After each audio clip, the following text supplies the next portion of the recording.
Hi and welcome to the first episode of Yourevolution, where we're all about health, well-being and self-growth. I'm Marc McLean. And I'm Alan Wilson. Today we are going to be interviewing John Nicolson from the D Unit.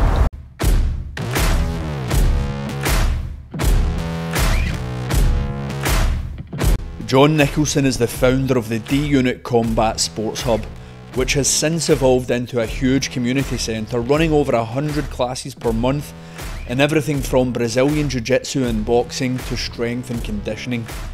John was a Brazilian Jiu-Jitsu gold medal winner at the European Championships in 2017 and then again in 2018.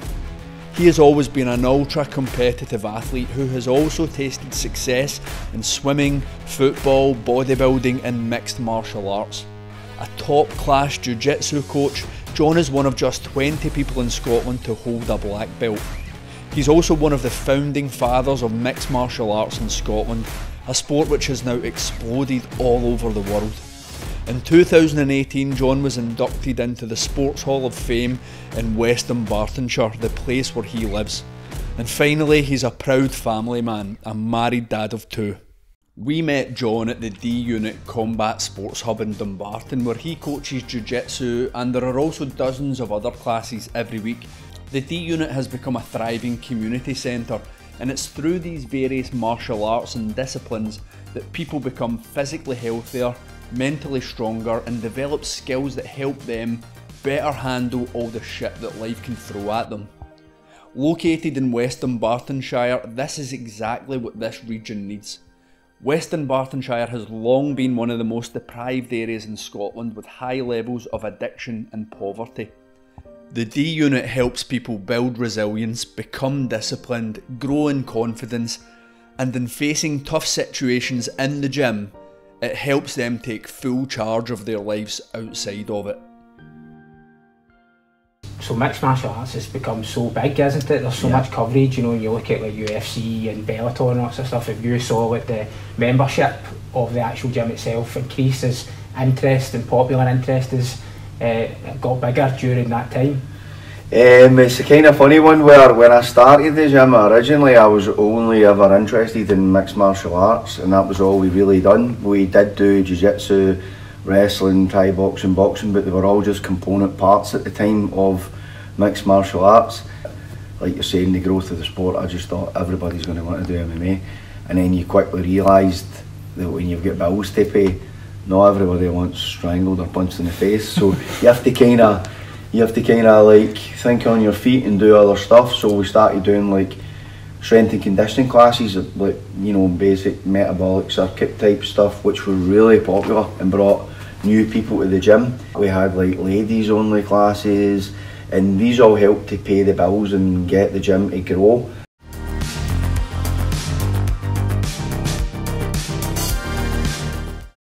Focus on what it is that you want to achieve, and then instead of focusing on the goal setting, it should be focus on a system that is going to get you to the goal, and then in the system or the process to get to the goal, then it's like, okay, my focus is not on the end result, my focus is on the process that is going to take me there. What you need to do is adhere to being consistent with the process that you know and you trust is going to get you to the end result. And if something is wrong, it's wrong with the process, not the end result. But ultimately, all consistency can be boiled into one thing, and it's discipline. You're, you know, black belt jiu-jitsu, you know, you've got so many achievements under your belt. Talk to me about the mindset of the fighter, the combat fighter. What does it take to make it at any level a combat sport? Mine's is like 90% of the game is mental. Yes, you need the skills in order to, as we would say, the skills to pay the bills. You need the skills and you need the ability and you need to work hard, but you can't do any of them if your mind's not in the right place. Everybody has an ability level, but sometimes you can, or often you can supersede your ability level when you have the correct mindset.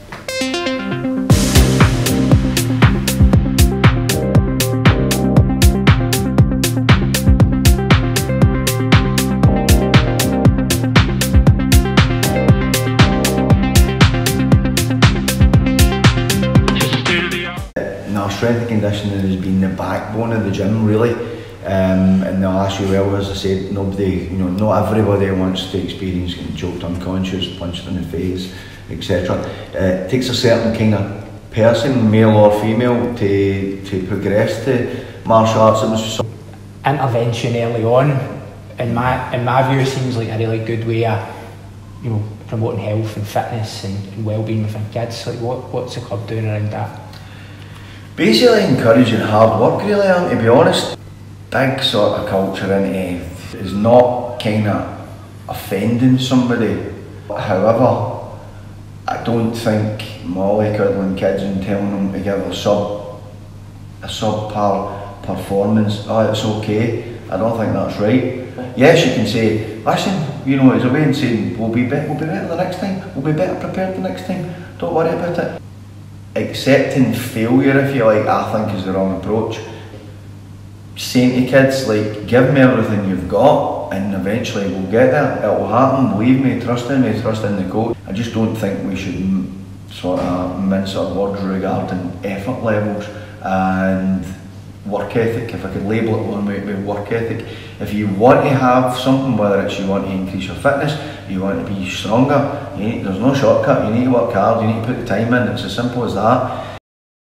We went back upstairs to hear John's advice on self-growth, the values he teaches his students, and all about his personal journey going from a streetwise fighter in his younger days to a respected martial arts coach. I started sport when I was about 9 years old. I was a competitive swimmer from I was 9 till approximately about 15. But swimming is an intense sport for the point of view of volume of training, which I think has probably stood me in good stead through my adult life. That when I was in my teenage years, I was putting in about 10 training sessions a week. I had a really strict coach at the time. He's passed away now, Jack Daly, fantastic coach, well ahead of his time. And for this area, he was shit hot, but he was really hard on you. I played a bit of football for maybe 15 to sort of leaving school, 17ish. Played with the school team, although by my own admission, there was a lot of good players in that team and we won the league. I think we were unbeaten, but I was probably punching above my weight to get into that team. I started lifting weights. I'd been lifting weights as a young teenager to supplement my swimming training. I won the West of Scotland bodybuilding championships and then done a couple of local shows.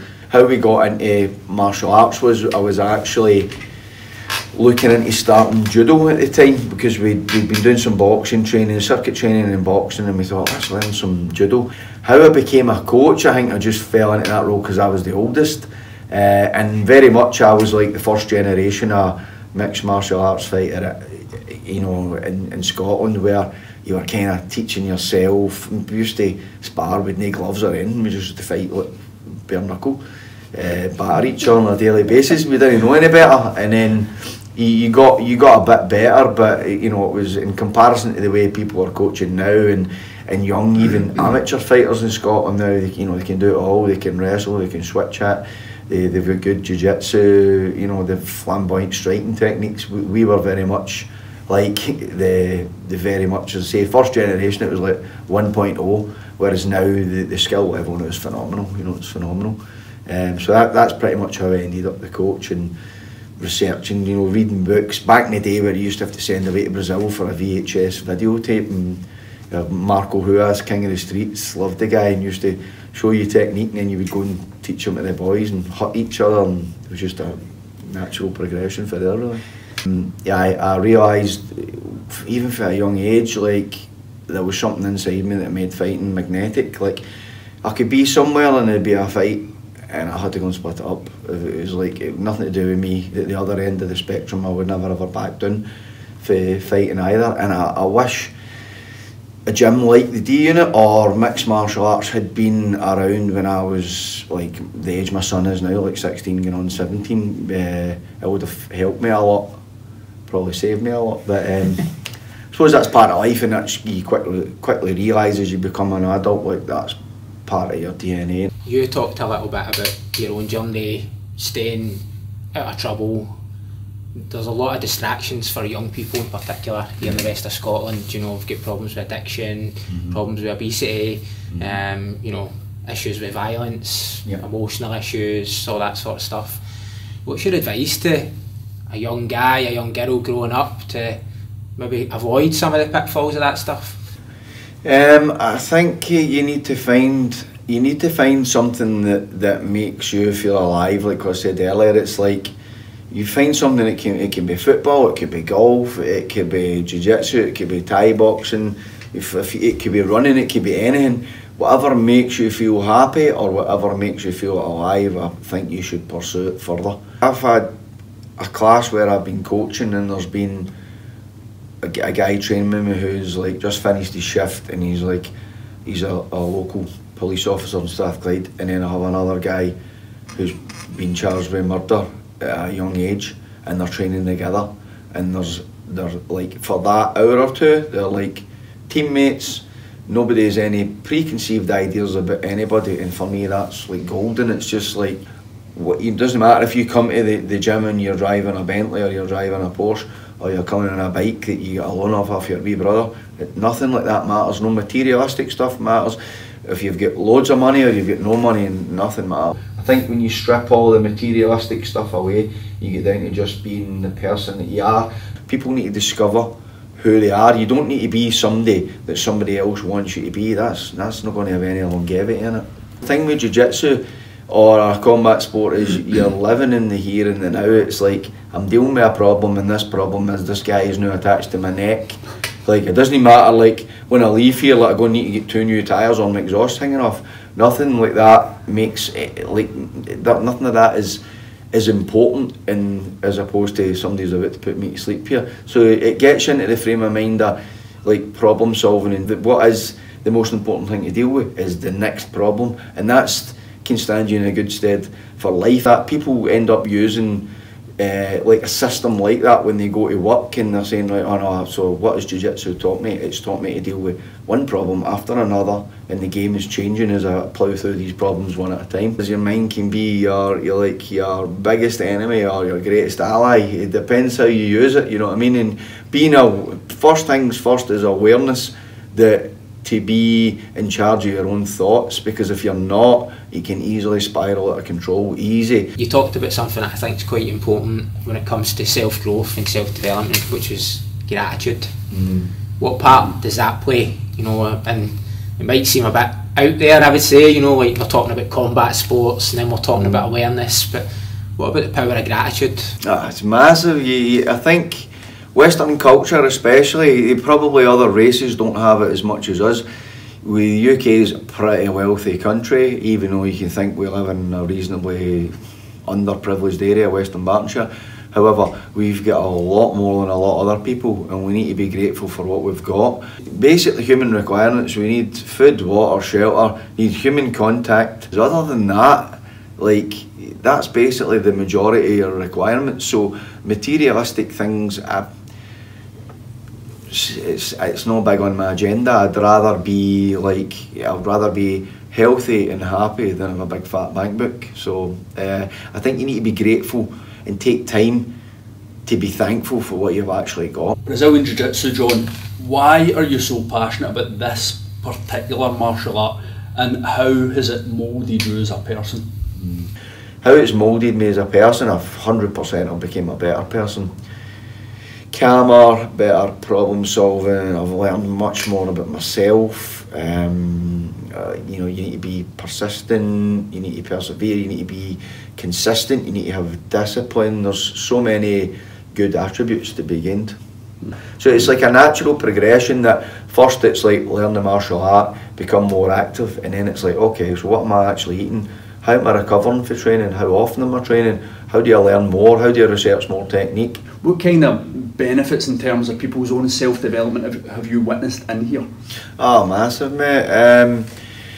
We've had people recovering from addictions, people just not in a good place, you know, mentally kind of dark and almost about to implode on themselves, and then they come along and they experience like, oh, this is like different, whereas people are so positive that they get like they almost maybe have their life outside of coming to the gym or coming to jiu-jitsu, and then it's like for that hour that they experience, you go, oh my god, the world's not as bad as I thought. Like the amount of people who are so positive, they're asking me if I'm coming back, they're asking me what I'm doing away from here, and a lot of people, maybe that's what they need more stimulus for other humans who are not like, sound like a robot there saying other humans, but you know what I mean, they need people to see that they might be stuck in somewhere that there's coping with addiction, and they're thinking like, well, I just need to avoid pubs, or I need to avoid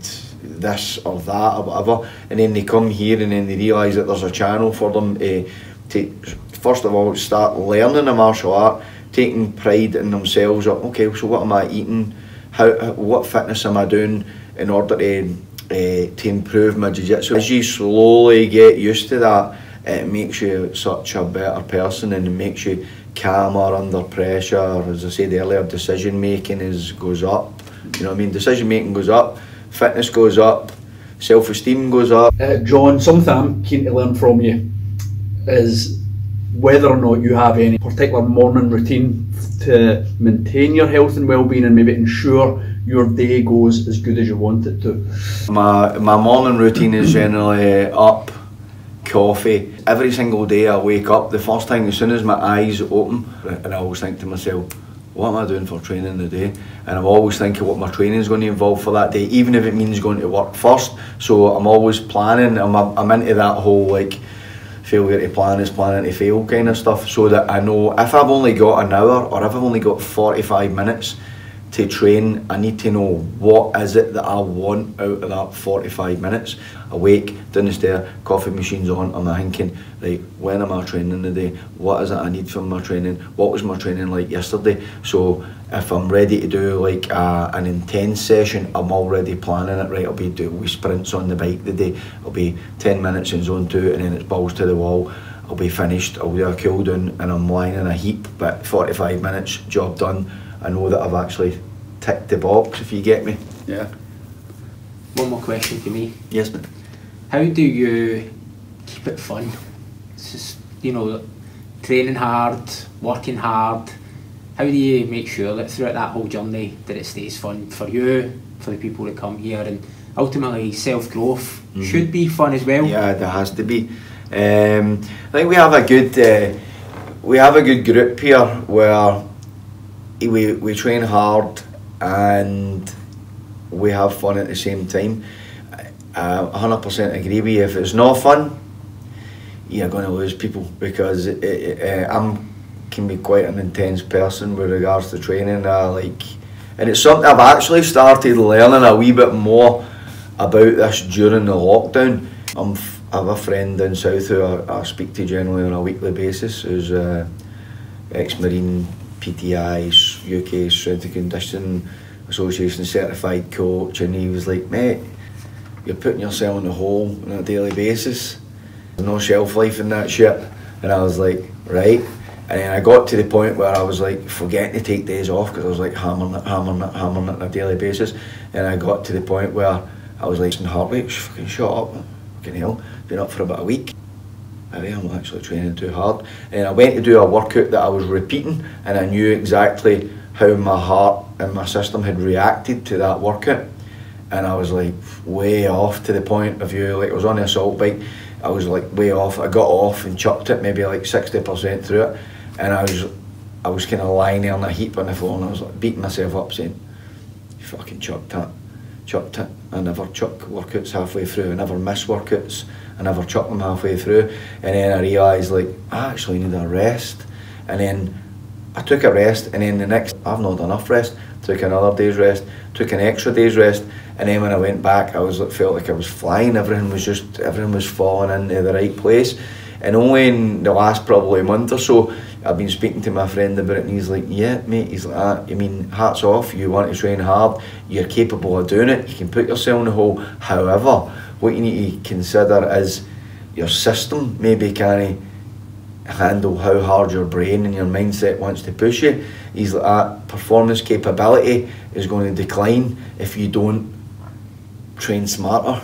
and I started to now get into like, okay, where is my recovery at? Okay, how hard should I be pushing today? So it's taken me nearly 50 years to learn that, you know what I mean? And I think I've just kind of cracked it in the last month or so, but it's still work in progress.